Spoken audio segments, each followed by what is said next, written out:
दिनचर्या की शुरुआत कर सकते हैं। इन सभी पर चर्चा के लिए हमारे साथ मौजूद है आचार्य लवभूषण जी। स्वागत है आचार्य। नमस्कार। बहुत बहुत स्वागत है आचार्य जी। आज का विषय है राशि। तो सबसे राशि के बारे में ही जानना चाहिए। जी पूजा जी, मैं बताना चाहूंगा कि हमारे हॉरोस्कोप में 12 राशियां होती हैं। इस प्रकार से पूरे साल में 12 महीने होते हैं, उसी प्रकार से 12 राशियां होती हैं। ऋषि पराशर जी ने जब इसको लिखा था ज्योतिष को, तो बहुत ही सुंदर तरीके से इसका वर्णन किया है। राशियों के प्रकार बताए हैं, राशियों के एलिमेंट तत्व बताए हैं, राशियों का नेचर बताया है, राशियों का स्वभाव बताया है, राशियों की जो अपनी 5 इंद्रियां होती हैं उनके बारे में बताया है, और उस प्रकार से जातक के ऊपर पड़ने वाले प्रभाव, जातक का स्वभाव कैसा होगा, जातक का भविष्य कैसा रहेगा, जातक का पूरी लाइफ में तो अपने आप को उसकी राशि के अकॉर्डिंग वह अपनी वीकनेस को और स्ट्रेंथ को भी जान सकता है, और अपनी वीकनेस को कम करके और अपनी स्ट्रेंथ को बढ़ा करके वो अपने कार्य क्षेत्र में बहुत आगे तक बढ़ सकता है। तो राशि का ज्योतिष के अंदर बहुत बड़ा रोल है, और राशि के अकॉर्डिंग ही हम जातक के मित्र, राशियां आपस में मित्र भी होती हैं और राशियां आपस में दुश्मन भी होती हैं। जिस प्रकार से ग्रह आपस में मित्र और शत्रु होते हैं, उसी प्रकार से राशियां भी आपस में मित्र और शत्रु होती हैं, और राशियां जातक के जीवन के प्रभाव में बहुत अच्छा असर भी डालती हैं। बिल्कुल आचार्य जी, मुख्य तौर पर राशियां कितने प्रकार की होती है, कितनी राशियां होती है जो आमतौर पर देखी जाती है? जी पूजा जी, राशियां 12 होती हैं। 12 हमारे भाव होते हैं, और हर भाव में एक राशि का विद्यमान होती है, तो 12 ही राशियां होती हैं। जी आचार्य जी, कौन सा नाम की अगर हम राशि की बात करें तो कैसे पता करें कि हमारी कौन सी राशि है? क्योंकि कई बार ये होता है, जैसे कि मेरा नाम पूजा है, अब ठीक है मुझे भले ही पता है कि मेरी कन्या राशि है, लेकिन ऐसे बहुत सारे लोग हैं, बहुत सारे जातक के जिन्हें नहीं पता है कि हमारी राशि कौन सी है। क्वेश्चन बहुत अच्छा किया। मैं रोज इस बात को लेकर फेस करता हूँ। आजकल के यूथ हैं, आजकल युवा जो ये मान लेते हैं कि जैसे 20 मार्च से लेके 21 मार्च से लेके 20 अप्रैल तक जिनमें उनका जन्म हुआ है, तो उनकी राशि मेष है, या फिर वो अप्रैल से लेके मंथ वाइज अपनी राशि को देख लेते हैं। जैसे भी अपने कुछ अखबारों में भी देखा होगा, संडे की संडे अखबारों में राशि आती है मंथ के अकॉर्डिंग, या फिर इस मंथ में आपका जातक का जन्म हुआ है तो आपकी राशि ये है, इस मंथ में जातक का जन्म हुआ तो ये राशि ये है। तो मैं आपको बताऊंगा कि यह राशि देखने का तरीका बिल्कुल ही गलत है। ये एक साउथ के एक ऋषि हुए थे, उनका ये पर्सनल मत था कि हम राशि को इस प्रकार से भी देख सकते हैं। मैंने आपको बताया कि इसमें बहुत सारे ऋषि हुए हैं, बहुत सारे लोगों ने इसमें अपनी अपनी रिसर्चेस की हैं, लेकिन वो उनका खुद का मत था, लेकिन जो भारतीय ज्योतिष संस्थान है वो उसको नहीं मानता है। इसमें आज आपको बताना चाहूंगा कि राशि को देखते कैसे हैं। एक एप्लीकेशन आती है, एक सॉफ्टवेयर आता है एनीटाइम एस्ट्रो। एनीटाइम एस्ट्रो या कोई भी इसके अलावा भी आप सॉफ्टवेयर यूज कर सकते हैं, लेकिन जो मेरी नजर में पाया कि एनीटाइम एस्ट्रो सॉफ्टवेयर एक बहुत अच्छा सॉफ्टवेयर है। आप उसके अंदर अपनी डेट ऑफ बर्थ की डिटेल्स एंटर करें, जिसमें अपना जन्म दिनांक, जन्म का समय और जन्म का स्थान और अपना नेम, जैसे ही तीनों चारों चीजें एंटर करेंगे, सबमिट का बटन दबाएंगे, तो हमारे 12 हाउसेस का एक चार्ट खुलकर आ जाएगा। उस चार्ट में आपको इतना सा देखना है कि आपका जो चंद्रमा है, आपका जो मून ग्रह है, वो कहाँ पर बैठा हुआ है। जो यदि आपको चंद्रमा और मून आपका 5 नंबर राशि में बैठा हुआ है, तो इसका मतलब हुआ कि आपकी जो राशि है वो सिंह राशि है, लियो राशि है। यदि वो 4 नंबर में बैठा हुआ है तो आपकी राशि कर्क राशि है। इसी प्रकार से वो 11 नंबर में बैठा हुआ है तो आपकी राशि कुंभ है, 10 नंबर में बैठा हुआ तो मकर है, 1 नंबर में बैठा हुआ तो मेष राशि है। तो इसी प्रकार से जो 12 की 12 राशियां होती है, उसके बारे में आपको डिटेल में हल्का सा मैं बता देता हूँ। 1 नंबर राशि मेष की होती है, 2 नंबर वृषभ की है, 3 नंबर राशि जो है मिथुन है, 4 नंबर कर्क राशि है जिसका स्वामी चंद्रमा है, 5 नंबर लियो सिंह राशि है, 6 नंबर कन्या राशि है, 7 नंबर तुला राशि है, 8 नंबर वृश्चिक राशि है, 9 नंबर धनु राशि है, 10 नंबर मकर राशि है, 11 नंबर कुंभ राशि और 12 नंबर मीन राशि है। तो आपको ये देखना है कि जो भी चंद्रमा जिस राशि में बैठा, जिस नंबर की राशि में बैठा होगा, वही आपकी राशि होगी, और उसी प्रकार से राशि का स्वामी होगा और उसी प्रकार से आपका स्वभाव होगा। तो यही आज मैं जो आपको बता रहा हूँ, यही राशि देखने का सही तरीका है, यही परीक्षण करने का सही तरीका है, और इसी से ही आप अपने नेचर को और अपने स्वभाव को जान सकते हैं। जो आजकल के युवा मंत्र के हिसाब से राशि को देख रहे हैं, वो देखने का तरीका सही नहीं है, वो तरीका गलत है। बिल्कुल। एक सही एस्ट्रोलॉजर की सहायता से तो हम राशियों को जान सकते हैं, जैसा कि आपने ऐप के बारे में बताया। ऐप के साथ-साथ एक मतलब कि विशेषज्ञ कोई एस्ट्रोलॉजर है जिससे भी हम हमारी राशि के बारे में जान सकते हैं। किसे किससे बता रहे हैं? एस्ट्रोलॉजर से भी? जी जी। हाँ, जी एस्ट्रोलॉजर से तो आप बिल्कुल जान सकते हैं। एस्ट्रोलॉजर आपको बता देगा कि आपकी राशि कौन सी है। राशि में आपके फिर आपको राशियों के बारे में बहुत अच्छी-अच्छी आज आपको मैं जानकारी दूँगा। जैसे आप मुझे क्वेश्चन पूछेंगे और आपको भी जिस प्रकार से हमने अंक ज्योतिष में एक-एक अंक के बारे में बताया था, तो आज हम कोशिश करेंगे कि आज हम एक-एक राशि के बारे में जातकों को बताएँ और जातक जब इसको सुनेंगे तो उन्हें भी बहुत अच्छा लगेगा। एस्ट्रोलॉजर भी आपको राशि के बारे में बहुत आसानी से बता सकता है। आचार्य जी, सुनते आ रहे हैं कि राशियों को नक्षत्रों में भी बाँटा गया है। तो इसके बारे में भी आज आप दर्शकों को थोड़ा-सा समझाएँ। जी पूजा जी। मैं आपको बताऊँ तो हमारे हॉरोस्कोप में 27 नक्षत्र होते हैं और एक राशि में सवा 2 नक्षत्र होते हैं। अब ये सवा 2 नक्षत्र कैसे होते हैं, मैं इसको अभी आपको बताने की कोशिश दोबारा करता हूँ। एक नक्षत्र में 4 चरण होते हैं और इस प्रकार से एक राशि में 9 चरण होते हैं। सवा 2 मतलब कि आप इसको समझने की कोशिश कीजिए। एक नक्षत्र के 4 चरण होते हैं और एक राशि में सवा 2 नक्षत्र होते हैं। मतलब कि नक्षत्र को 4 भागों में बाँट दिया गया है। 1, 2, 3, 4 चरण। तो जैसे सवा 2 का मतलब क्या हो गया? एक राशि के 4 नक्षत्र पूरे, एक के 4 नक्षत्र पूरे और एक राशि का 1 नक्षत्र। सवा 2 नक्षत्र हो गए ना? तो 12 राशियाँ हैं, उनके 27 नक्षत्र हैं और 27 नक्षत्र के आगे 4 चरण हैं। तो आप देखोगे 27 को 4 से गुना करेंगे तो 108 निकल कर आता है। आप देखेंगे कोई भी माला हम करते हैं, किसी भी भगवान का नाम लेते हैं तो ये कहा जाता है कि अक्सर आपने कोई 108 मनकों की माला है, तो वो 108 कहाँ से आया? वो 108 यहीं से आया है कि 27 नक्षत्र, 12 राशियां हैं, 27 नक्षत्र हैं और एक नक्षत्र के 4 चरण हैं। तो 27 को 4 से गुना करेंगे तो 108 आ गया। तो ये जो 108 भगवान की माला करते हैं, इसका मतलब है कि आपने पूरे की पूरी राशियों का, उसमें 27 के 27 नक्षत्रों का, उसके जितने भी उनका चरण है, उनका सभी का आपने राउंड लगा लिया है। तो हमारे हॉरोस्कोप में 12 भाव होते हैं, 12 राशियां होती हैं, 27 नक्षत्र होते हैं और 108 उनके चरण होते हैं और एक राशि में सवा 2 नक्षत्र होते हैं। बिल्कुल आचार्य, जैसा कि आपने अभी बताया कि हमारी 12 राशियाँ होती हैं, तो इन 12 राशि में सबसे ज़्यादा शक्तिशाली कौन-सी राशि होती है कि जिसका प्रभाव सबसे ज़्यादा देखने को देखो मैं राशियों का अभी आपको मैं राशियों के बारे में थोड़ा-सा आपको मैं बताने की कोशिश करता हूँ। 12 राशियों में से 6 राशियाँ ऐसी होती हैं जो मेल राशियाँ होती हैं और 6 राशियाँ ऐसी होती हैं जो फीमेल राशियाँ होती हैं। आपने कुछ जातकों को देखा होगा, वो मेल तो होते हैं लेकिन मेल होने के साथ-साथ में उनका नेचर लड़कियों जैसा होता है, शाय नेचर की होते हैं।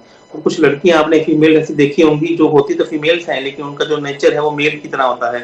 वो मर्दानगी उनके अंदर होती है, वो किसी से डरती नहीं है। वो और कुछ ऐसे लोग हैं जो मेल है तो मेल की तरह ही है और कुछ फीमेल है तो फीमेल की तरह ही है। तो ये चीजें कैसे पता लगती हैं कि 1 नंबर जो राशि है वो मेल की राशि है और जो 2 नंबर राशि है वो फीमेल की राशि है। 3 नंबर फिर मेल की है, 4 नंबर फिर फीमेल की है। मतलब आप ये देखिएगा कि 1, 3, 5, 7, 9, 11 जो ये चीजें हैं ये सब के सब मेल की राशियां हैं और 2, 4, 6, 8, 12 जो ये राशियां हैं ये फीमेल की राशियां हैं। अब मेल की राशि में ऐसा नहीं कि मेल की राशि का मतलब ये है कि इसमें सिर्फ मेल जातक ही जन्म लेंगे। इसमें जन्म मेल भी हो सकता है और फीमेल भी हो सकता है। तो इसमें जो जातक उनका नेचर वैसा होगा।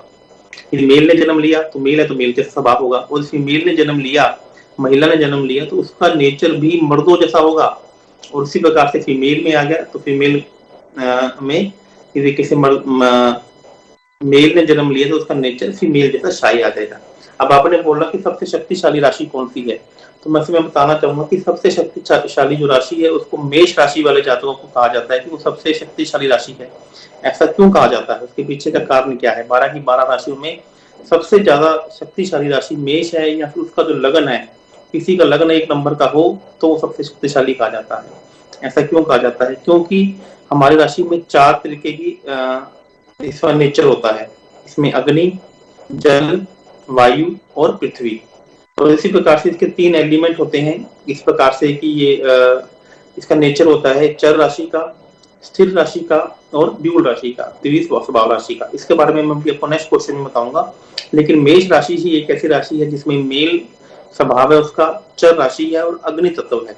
इसके अलावा ऐसी कोई राशि नहीं है जिसके अंदर तीनों गुण हो, मेल का भी गुण हो, चर राशि का भी गुण हो और अग्नि तत्व हो।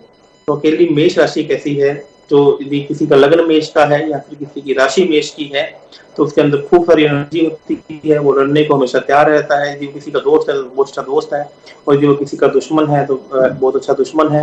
और उसको ढीले ढाले लोग बिल्कुल पसंद नहीं लगते, वो किसी भी काम करने में तुरंत तैयार रहता है। आपने कुछ ऐसे लोग देखे होंगे जिनको रात को 12 बजे फोन कर दो कि सुबह 5 बजे उठकर चलना है, वो चलने को तैयार रहते हैं, पूरा दिन काम करने को तैयार रहते हैं। उनमें एनर्जी का जो लेवल है, वो जिम लवर भी होते हैं, और उनके जो सपने हैं वो भी बहुत बड़े बड़े होते हैं, वो काम करने को हमेशा रेडी और तैयार रहते हैं। तो जो सबसे शक्तिशाली राशि है 12 राशि में वो मेष राशि। लेकिन इसका मतलब ये नहीं है जो 11 राशि है वो राशियां कमजोर हैं, लेकिन यदि आपने उन सब में कंपेयर करने के लिए पूछा तो मैंने आपको बताया।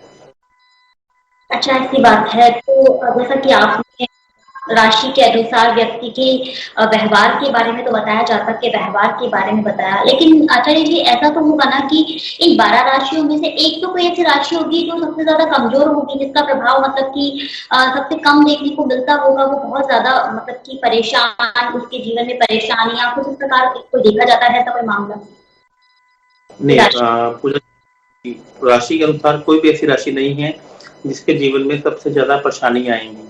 अब ये राशि में कौन से ग्रह आकर बैठे हैं, राशि कौन से भाव में जाके बैठी है, और राशि को कौन सा प्लेनेट हिट कर रहा है, वहां पे दुश्मन प्लेनेट हिट कर रहा है या मित्र प्लेनेट हिट कर रहा है, किस राशि में किस ग्रहों की युति बन रही है, तो उसके अकॉर्डिंग ये देखा जाता है। राशि सबसे कमजोर राशि, ऐसा कोई राशि नहीं है जो सबसे कमजोर राशि हो। क्योंकि राहु और केतु दो ऐसे प्लेनेट हैं जिनका काम, जिनकी कोई राशि ही नहीं होती है, जिनकी कोई दिशा ही नहीं होती है, जिनकी कोई इस वक्त यदि हम बात करें सबसे जो कमजोर प्लेनेट है वो केतु प्लेनेट है, लेकिन उसकी कोई राशि नहीं है। उसके अलावा यदि मैं एक बात करता हूँ तो बुध प्लेनेट, मरकरी जैसे कन्या प्लेनेट है, उनके जीवन में जो काम है वो कभी भी एक बारी में नहीं होता है। मिथुन और कन्या दो जातक ऐसे लोग हैं जिनके काम ना एक बारी में कभी नहीं होते, इनको हर काम को करने के लिए कम से कम 2 बार एफर्ट तो करने ही पड़ेंगे, इससे ज्यादा बार भी एफर्ट करने ही पड़ते हैं। और इनकी लाइफ में क्या है कि थोड़ा सा कंफ्यूजन भी ज्यादा रहता है, ये काम करें या ये काम करें, क्योंकि बुध जो प्लेनेट है ना, इनका जो स्वामी है वो मरकरी है, और मरकरी सबसे छोटा प्लेनेट है, और वो जिसके साथ में बैठता है वो उसका हो जाता है। वो देवताओं के साथ बैठेगा तो देवताओं का हो जाएगा, दानवों के साथ बैठेगा तो दानवों का हो जाएगा। अपने उस मतलब कि वो किसी से भी शत्रु। तो जब आप देखिए कि आप कोई आपके घर में एक ऐसा बच्चा है या आपके घर में कोई ऐसा जातक है या फिर इंसान, आप कोई भी काम बोलते हैं तो उसको मना नहीं करता है, तो आप क्या करोगे, सारे के सारे काम उसको दोगे। आपने ऐसा देखा होगा ना, अपनी लाइफ में काम देखा होगा, तो सभी लोग उसको ही काम देते हैं कि फलाने सर्वेंट को या फलाने बंदे को बोल दो, ये सारे तेरे काम कर देगा। और जब उसका कोई काम आता है तो हम उसको, क्योंकि वो हम उसको ना टेक इट इजी ले लेते हैं, हमारी कुछ चीजें हम ग्रांटेड ले लेते हैं। तो जब हमें वो काम कोई काम बोलता है तो हम उस काम को इजी वे में ले लेते हैं, तेरा काम कर देंगे यार, चिंता मत कर, तू टेंशन मत, क्योंकि उसका नेचर ही ऐसा है, वो गुस्सा मानता ही नहीं है, किसी बात को बुरा मानता ही नहीं है। तो मिथुन और तो कन्या, इसका मतलब मैं ये नहीं कह रहा कि इस जातक के लोग गुस्सा नहीं मानेंगे, बुरा नहीं मानेंगे, मैंने आपको एग्जाम्पल से बताया। तो ऐसे जातकों के काम है वो एक बारी में ना होकर 2 या 3 या 4 बारी में जाकर होते हैं, और इनका नेचर भी थोड़ा सा डबल माइंड या थोड़ा सा कंफ्यूजिंग रहता है, और इनको जो सक्सेस है वो लोगों के कंपैरिजन थोड़ी सी डिले से मिलती है। बताया था मेल और फीमेल राशि वालों के लिए कि मेल राशियां भी होती है और फीमेल राशियां भी होती है, तो हमें ये कैसे पता लगे कि हमारी राशि मेल है या फीमेल है? बहुत बढ़िया बताया आपने। जैसे मैंने आपको बताया कि आपकी राशि क्या है, पहले आप बताइए, चलो मैं आपको बताता हूँ। कन्या राशि है। तो कन्या राशि 6 नंबर की राशि आ गई, तो ये फीमेल राशि है। मैंने आपको बताया कि 1, 3, 5, 7, 9, 11 ये 6 राशि ऐसी हैं जो मेल की राशियां हैं। 2, 4, 6, 8, 12 ये राशियां ऐसी हैं जो फीमेल की राशियां हैं, इनका नेचर फीमेल है। ऐसा नहीं है मैं आपकी फीमेल की राशि आगे नहीं बढ़ पाएंगी, ये खूब आगे धमाल करती हैं, लेकिन ये फीमेल के अंदर फीमेल के ही गुण हैं और मेल के अंदर मेल के गुण है, और कुछ फीमेल में मेल के गुण होते हैं। मैं ये इसलिए आपको बता रहा हूँ कि यदि आप चेक करिए आपका चंद्रमा जिस राशि में बैठा हुआ है उस राशि में नंबर कौन सा है। यदि 1, 3, 5, 7, 9, 11 नंबर है तो मेल राशि है। 2, 6, 4, 2, 4, 6, 8, 10, 12 है तो फीमेल की राशि है। बिल्कुल आचार्य जी, बहुत अच्छी जानकारी दी। इसके जरिए हम पता लगा सकते हैं कि हमारी मेल राशि है या फीमेल राशि है। साथ ही अगर आज की राशि की अगर हम बात करें तो कुछ जातकों की राशि की हम बात कर सकते हैं आज की, आज का दिन उनके लिए कैसा रहेगा? इसके बारे में आपको मैं कल बताऊंगा, लेकिन आज मैं राशि के बारे में आपको और भी अच्छे से डिटेल में बताना चाहूंगा कि राशियों के और भी प्रकार होते हैं। राशियों के एलिमेंट्स होते हैं। एलिमेंट मतलब तत्व। हमारी बॉडी जैसे 5 तत्वों से बनी हुई है। वाटर एलिमेंट, फायर एलिमेंट, वायु एलिमेंट, आकाश एलिमेंट और एयर एलिमेंट। तो उसी प्रकार से राशियों के भी एलिमेंट होते हैं। तो सबसे पहले हम बात करेंगे फायर एलिमेंट की। तो फायर एलिमेंट की राशियां कौन कौन सी होती हैं? फायर एलिमेंट की 3 राशियां होती हैं, 1, 5 और 9। 1 नंबर राशि मेष राशि है, 5 नंबर राशि सिंह राशि है और 9 नंबर राशि धनु राशि है। उसके बाद हम बात करेंगे पृथ्वी तत्व की। जो पृथ्वी जो हमारे बॉडी में क्या है, स्केलेटन है, जो हमारी बॉडी में हड्डियां हैं। हड्डियों और राशियां कौन सी होती हैं? 2, 6 और 10। 2 नंबर राशि वृषभ राशि, 6 नंबर राशि कन्या राशि और 10 नंबर राशि मकर राशि। ये वृषभ राशि है। आपको मैंने बताया कि पृथ्वी तत्व की राशियां हैं। उसके बाद करेंगे वायु तत्व की राशियां, 3, 7, 11। वायु तत्व 3 नंबर राशि कौन सी है? मिथुन राशि, 7 नंबर राशि तुला राशि और 11 नंबर राशि कुंभ राशि। फिर आएगा जल तत्व। जल तत्व में 3 राशियां फिर आती हैं। इसमें कर्क राशि, 4, 8 और 12। कर्क राशि, वृश्चिक राशि और मीन राशि। ये 3 राशि ऐसी हैं जो जल तत्व की राशि हैं। अब इनका आपके लाइफ में प्रभाव क्या पड़ता है? आप अपने आप को मैच कीजिएगा, मैं भी अपने आप को मैच करता हूँ। जो अग्नि तत्व की राशि है, ये मेरे हमेशा लोग ना गुस्से में रहते हैं। ये मिशन को ना काम करने की एक्साइटमेंट बहुत ज्यादा रहती है। इनको ना बहुत जल्दी अमीर बनना है, इनको बहुत जल्दी चीजों को आगे लेके जाना है। ये किसी भी चीज को वेट नहीं करना। जैसे कुछ लोग ऐसे होता है ना कि आपने सुना होगा, देखा होगा कि खाने का ऑर्डर करेंगे घर पे तो उनको खाना तुरंत चाहिए। हर चीज इनको तुरंत चाहिए। कहीं भी मार्केट में जाएंगे, उनको बोलेंगे कि भैया ये ऑर्डर कब आएगा? बोलेंगे ऑर्डर मुझे आज कल में चाहिए, मुझे, मैं वेट नहीं कर सकता। सामान तेरे पास है या नहीं है मुझे बताओ। नहीं होगा तो वो किसी और शॉप पे चले जाएंगे। तो उनको मतलब वेट करना अच्छा नहीं लगता। उनको गरम गरम खाना अच्छा लगता है, गरम गरम चीजें अच्छी लगती है। और या कहीं भी जाएंगे तंदूर का खाना खाना है या रोटी भी गरम गरम उनको अच्छी लगती है। अब मैं बात करूंगा 2, 6, 10। 2, 6 मतलब की वृषभ राशि, कन्या राशि, मिथुन कन्या राशि और मकर राशि।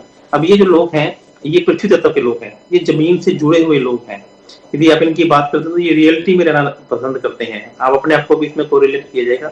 ये जब भी कभी भी बातें करते तो हवा में नहीं करते हैं। इनको लगता है कि कोई भी मैं बात करूं तो जमीन से जुड़कर करूं। ये ऐसे लोग हैं जो मेहनत में ज्यादा विश्वास करते हैं। ये क्योंकि जमीन, पृथ्वी तत्व क्या है? जमीन है। ये इनके पास कितना भी पैसा हो जाए, कितनी भी चीजें हो जाए, उसके बावजूद भी सादा जीवन उच्च विचार जीने में अपना विश्वास करेंगे।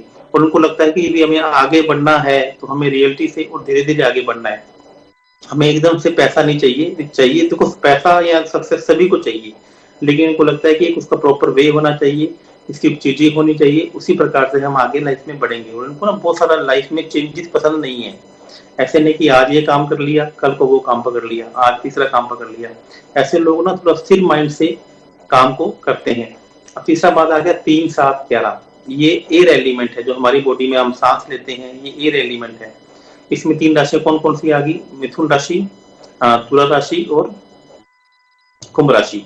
अब आपको बता रहा हूँ, तीन जैसे ही आपको एयर एलिमेंट से दिख रहा है, तो ऐसे लोग होते हैं जो हवा में बातें बहुत करते हैं। इनको हवा में रहना बहुत पसंद है। ये लोग, इनको ट्रैवलिंग का बहुत ज्यादा शौक होता है। ये जगह आपने देखो कुछ लोग ऐसे भी होते हैं जिनको ये बोला जाए ना कि 3-4 घंटे ऑफिस में बैठ जाओ, 4 घंटे आपको टिक कर बैठना है, तो ऐसे लोग टिक कर नहीं बैठते। ऐसे लोग सेल्स और मार्केटिंग के बहुत अच्छे आदमी होते हैं, जो पूरी वर्ल्ड में, पूरी इंडिया में घूम घूम कर प्रचार करते हैं, जो सेल्स करते हैं। तो ऐसे लोग यही होते हैं। लेकिन मैं आपको बताऊं, इनमें एक बहुत अच्छी खासियत बात ये है कि इनमें 3, 7, 11 जो ये डिजायर फुलफिलमेंट की राशियां भी हैं। तो यदि कोई बंदा मेहनत करे, इन राशियों को आपको उपाय भी बता देता हूँ। ऐसे लोग जितना ज्यादा ट्रेवल करेंगे, उतना ज्यादा इनके पास पैसा आएगा, उतनी ज्यादा इनको सक्सेस मिलेगी, उतनी ज्यादा इनकी समस्याएं कम होंगी। 3, 7, 11 ऐसी राशियां हैं। तो ये लोग को घूमना फिरना और ये जगह बिना टिकना और ये काम चेंजेस बहुत जल्दी कर देते हैं। जैसे आपने इनको बता दिया कि ये आचार्य जी एक प्रोजेक्ट आया हुआ है, इस पे अपने काम करेंगे तो अपने बहुत अच्छा पैसा कमा लेंगे, तो ये तुरंत आपकी बात सुन के ना तुरंत काम करने को तैयार हो जाएंगे। ज्यादा सोचेंगे समझेंगे नहीं, सोचेंगे समझेंगे बाद में डिसीजन पे चलेंगे। कुछ लोग देखा होगा ना आपने, इस प्रकार के भी होते हैं। अब बात करते हैं जल तत्व की राशि। हमारी बॉडी में जो लिक्विड ब्लड है वो जल है। तो उसकी राशियां कौन कौन सी हैं? 4 नंबर, कर्क राशि, 8 नंबर वृश्चिक राशि और 12 नंबर मीन राशि। आज आपको मैं जल के बारे में बहुत अच्छी जानकारी दूंगा।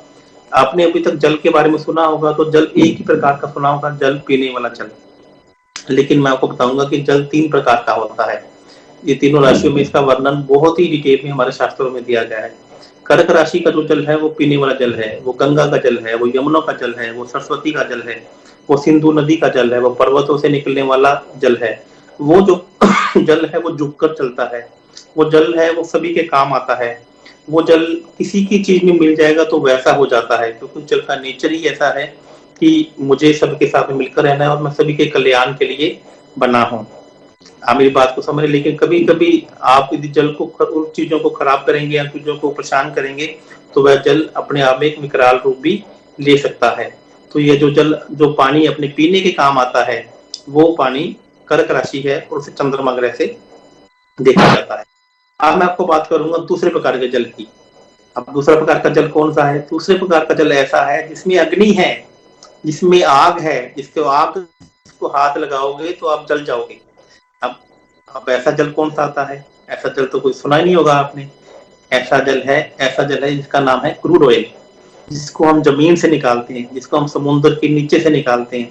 तो क्रूड ऑयल भी एक नेचुरल जल है, जिसको आपने देखो जितने भी अपने पेट्रोल आप गाड़ी में भरवाते हैं, डीजल भरवाते हैं, तो ये सब लिक्विड रूप पे हैं। चाहे वो अपने एलपीजी लिक्विड पेट्रोलियम गैस है, पेट्रोल है, डीजल है, सरसों का केरोसिन का ऑयल है, या फिर कच्चा तेल है, जिसको अलग अलग फॉर्म में तैयार किया जाता है। तो जो कच्चा तेल है इसको वृश्चिक राशि से देखा जाता है, मंगल ग्रह की वृश्चिक राशि से। ये पानी ऐसा है जो बोलता है कि मुझे हाथ लगाओगे तो आप जल जाओगे। तो इसमें जो पानी में है ये सभी के काम भी आता है, लेकिन इस पानी में थोड़ा सी समस्या भी है। अब मैं बात करता हूँ तीसरे नंबर के पानी के बारे में। अब इसे बोलते हैं घमंड वाला पानी। आपने सुना होगा एक नाम कभी? नहीं आचार्य जी, अभी तक तो नहीं सुना। नहीं सुना, आपने सुना है लेकिन कभी कोरिलेट नहीं किया है। किसी एस्ट्रोलॉजी ने कभी इसमें अभी प्रकाश नहीं डाला है। तो मैं आपको बताना चाहूंगा कि एस्ट्रोलॉजी मेरे ब्लड में है, एस्ट्रोलॉजी मेरे रोम रोम में बसी हुई है। तो मैं एस्ट्रोलॉजी को शौक से, मतलब इस प्रकार से नहीं करता, टाइम पास की तरह नहीं करता। मैंने इसके बारे में बहुत से पढ़ा है। तो ऐसा पानी जो ये कहता है कि मैं किसी के काम नहीं आऊंगा, क्योंकि इसको एक श्राप ऐसा मिला हुआ है। तो पानी है समुद्र का पानी। मीन राशि को समुद्र के पानी से देखते हैं। क्या आपने देखा कि समुद्र का पानी पीने के काम आता है? बिल्कुल नहीं आता है। समुद्र का पानी है पेट्रोल में या डीजल में कहीं काम आता है? समुद्र का पानी समुद्र में रहता है। और जो जल, पीने वाला जल समुद्र में मिल गया तो भी वो पीने वाला पानी नहीं रहता है। तो जैसे कहता है दरिया समुद्र में मिला तो दरिया दरिया ना रहा, और वो अपना वजूद खत्म कर देगा। जो भी समुद्र में मिल गया उसका वजूद क्या हो जाएगा? खत्म हो जाएगा। जहाज कितना ही बड़ा बना लो, कितना ही बड़ा जहाज है, 1 किलोमीटर लंबा बना लो, उसमें एक हल्का सा छेद हो गया तो समुद्र उसको खत्म कर देगा। तो ये पानी ऐसा है जिसमें गरूर है, जिसमें थोड़ा सा मैं किसी को कोई मुझे काम, तो इसलिए आज समुद्र का पानी देखो वैसे का वैसे ही है, कोई इसको यूज नहीं कर पा रहा है। तो इस प्रकार से जो ये चारों आपको मैंने आज बताया कि पृथ्वी, जल, आकाश, वायु और अग्नि तत्व की राशियां। अब मैं 2 मिनट में आपको और बताऊंगा कि इसी प्रकार से राशियों का नेचर भी होता है। चर राशि, स्थिर राशि और व्यूल राशियां, द्विश भाव की राशियां। चर राशि 1, 4, 7, 10 ये राशियां चर राशियां होती हैं। मतलब शुरुआत में मैं आपको बताता हूँ, मेष राशि, कर्क राशि, तुला राशि और मकर राशि, ये चर स्वभाव की राशियां हैं। मतलब चर स्वभाव किसे कहते हैं? जो किसी में, जो लोग होते हैं ना, वो किसी में जल्दी घुल मिल जाते हैं, जो किसी भी काम को जल्दी से करने को तैयार हो जाते हैं, जिनमें ना काम करने की लालच हमेशा रहती है। वो जल्दी काम को चेंजेस भी करते हैं। ये लोग एक जगह टिक कर नहीं बैठते हैं। तो ये इस तरीके की चर राशि हैं। और उसके बाद आती है स्थिर राशियां। स्थिर राशियों में कौन कौन आते हैं? 2, 5, 1, 4, 7, 10, 2, 5, 8 और 11 ये राशि ऐसी हैं जो स्थिर राशियां हैं। आप लोग कुछ लोगों को देखोगे ना, वो एक ही जॉब कर लेते हैं तो 10, 15 साल उसी जॉब में रहते हैं, उसको जल्दी से चेंज नहीं करते हैं। जो मैंने आपको बोला था ना कि पृथ्वी तत्व और ये स्थिर राशियां, ये दोनों का नेचर का स्वभाव जल्दी से एक ही होता है। ये लोग ना लोगों से पार्शियलिटी नहीं करते हैं। जो बात को, चाहे वो उनका कोई क्लोज फ्रेंड हो या अपना ही मित्र हो या अपना ही घर वाले लोग हों, तो ये लोगों को वास्तविकता बताने में सही रखते हैं। आपने देखा वो जितने भी जज लोग हैं वो स्थिर राशि से के लोग से आते हैं। तो ये लोग अपना नेचर या अपना स्वभाव ऐसे ही रखते हैं। इनको यदि बोल दिया जाए ना कि सुबह उठकर आपको कहीं चलना है, तो ये मना कर देंगे कि हमें नहीं चला जाएगा। इनको ट्रांसफर लेना या बार बार स्थान परिवर्तन करना या बार बार काम चेंजेस करना, ऐसे लोगों को नहीं पसंद है। ऐसे लोग एक प्रोफेशन को चुन लेते हैं तो जिंदगी भर उसी प्रोफेशन में काम करते हैं। इनको अपने आप को बार बार चेंज करना भी पसंद नहीं है। और लास्ट में एक राशि आती है द्यूल राशियां, जिसे कहते हैं द्विवीय स्वभाव की राशियां। तो इसमें मिथुन राशि, कन्या राशि और गुरु की दोनों राशियां, मतलब कि धनु राशि और मीन राशि आती है। अब ड्यूल राशि में क्या होता है कि ये इनका नेचर होता है द्वि स्वभाव का। एक्चुअली में द्वि स्वभाव राशि में क्या होता है कि लाइफ में थोड़ा सा इनको लाइफ में कंफ्यूजन रहता है कि जिसके साथ में बैठते हैं ये वैसा नेचर उनका हो जाता है। बड़ों के साथ बैठेंगे तो बड़े हो जाएंगे, बच्चों के साथ बैठेंगे तो बच्चे हो जाएंगे, अपने बराबर वालों के साथ बैठेंगे तो बराबर वाले हो जाएंगे। ये मतलब कि दैत्यों के साथ बैठेंगे तो दैत्यों जैसा व्यवहार करेंगे, दानवों के साथ बैठेंगे तो दानवों जैसा व्यवहार करेंगे। मतलब इनमें फ्लेक्सिबिलिटी है वो बहुत ज्यादा होती है। और ये नेचर के अनुसार, ये सर्कमस्टांसेस के अनुसार अपने आप को बहुत जल्दी चेंज कर लेते हैं। अब इनमें एक पॉइंट क्या है कि मैंने बोला ड्यूल नेचर। ड्यूल नेचर होने के कारण से कभी कभी क्या हो जाता है कि एक समस्या इनके साथ में ये आती है कि थोड़ा सा कंफ्यूजन रहता है। दो रास्ते इनके पास जिंदगी में हमेशा मिलेंगे, यहाँ पे जाएं या यहाँ पे जाएं। और ये अपने लाइफ में किसी ना किसी लीडर को, किसी ना किसी सीनियर को हमेशा फॉलो करेंगे। और जब ये खुद लाइफ में लीडर बन जाते हैं तब ये वापिस सब कैप्टन, मतलब आप देखो ना वाइस कैप्टन, तो इनकी जो लाइफ में जो ग्रोथ रहती है वो वाइस कैप्टन तक रहती है। क्योंकि जो ये कैप्टन बन जाएंगे तभी भी इनको एक और कैप्टन की या एक और सीनियर की हमेशा लाइफ में जरूरत रहती है। डिसीजन लेते समय इनको हमेशा किसी ना किसी पर्सन की या किसी ना किसी सीनियर की, इनको ऐसा लगता है कि मुझे किसी से सलाह लेकर ही डिसीजन लेना चाहिए। जी, आज के विषय पर तमाम जानकारी देने के लिए बहुत बहुत धन्यवाद। दर्शकों को इतनी अच्छी जानकारियां जो मिल रही है राशियों के बारे में, अब तक सिर्फ उन्होंने सुना है और गूगल पे जो पढ़ा है उस हिसाब से आज इस प्रकार उन्हें एक पूरी तरह से जानकारी मिली, वो उनके लिए बहुत अच्छी जानकारी है। फिर हम कल नए विषय पर चर्चा करेंगे, तब तक के लिए हमें दीजिए इजाजत। धन्यवाद।